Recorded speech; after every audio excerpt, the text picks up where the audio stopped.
up to make MPs and hospital parking rip-offs. The sky-high tariffs can cost some patients and their distressed relatives £4 an hour. Tory MP Robert Halfon launched the petition on the government website after a nationwide outcry that the sick and vulnerable are a target for money-making health bosses. The Brain Injury Association Headway, children's cancer charity CLIC Sargent, FairFuel UK and MPs are backing it. If the petition gets 10,000 signatures, the government has to respond, and at 100,000 it may be debated in Parliament. Mr. Halfon, MP for Harlow, said, "It's time the government stepped up and ended this stealth tax on the sick. Ultimately, we cannot say that the NHS is free at the point of access if drivers are charged to attend appointments or visit relatives. And it is appalling that hard-working NHS nurses, porters and cleaners are charged to go to work." Government guidance in 2014 advised NHS trusts to slash fees, but this was ignored. Mr. Halfon wants the guidance ripped up and replaced by rules that trusts must obey. The Daily Express has been inundated with harrowing stories since the scandal broke. Widow Gillian Terry said she paid more than £200 in a month to park at University Hospital, Coventry, where husband Bernard, 77, lay dying. Mrs. Terry, 68, of Thrapston, Northants, who has been reimbursed by the Daily Express, said, "Paying for parking was added stress during an already extremely stressful time. In Wales and Scotland hospital parking is mainly free.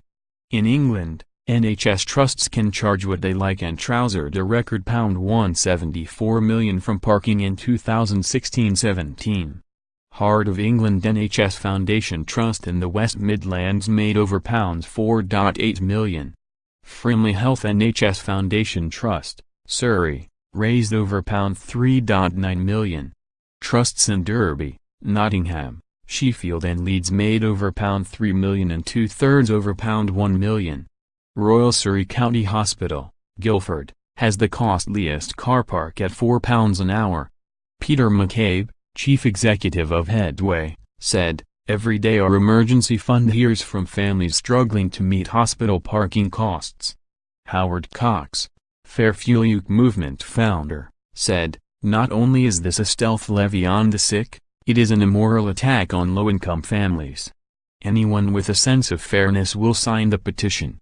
The Department of Health said fees were under review and wanted trusts to end options that put staff, patients and their families first. "I had to fork out £4 for my granddaughter's 3-minute blood test." Graham Lint was left fuming after coughing up £4 for a 71-minute stay while taking his granddaughter for a blood test.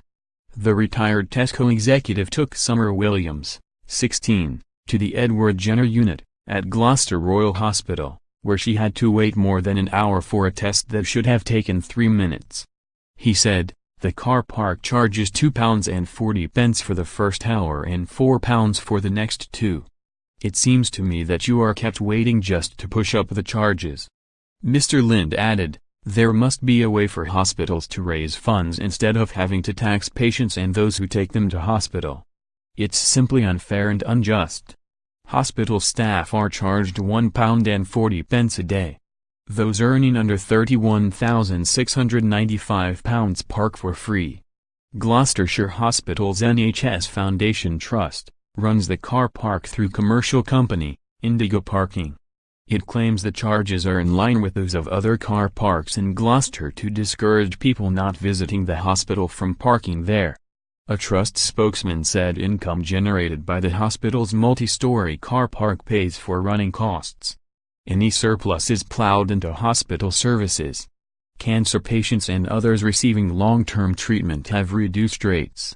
There was also free parking for blue-badged disabled drivers. He added, "We provide a 20-minute grace facility for ambulance, public and disabled drop-off/pickup that affords people the opportunity to find a car parking space. Indigo also provides 24-hour parking attendant cover." Comment, Claire Laxton, Associate Director at cancer charity CLIC Sargent. One of the parents we spoke to summed up the financial impact of cancer by saying, "It's like being a punch bag of bad news. The first hit is your child has cancer and the second is now you have to pay hundreds of pounds for it.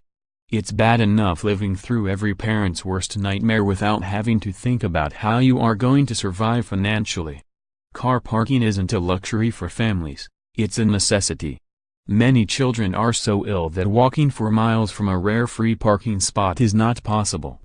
You can't drop your child off while you go and find a car parking space, and often you can't take a sick child on public transport due to the risk of infection. Our cancer costs report revealed families spend an average £600 a month extra when a child is having treatment, and hospital car parking accounts for £44 of that. Treatment lasts for an average 2 years, leaving many families struggling to make ends meet.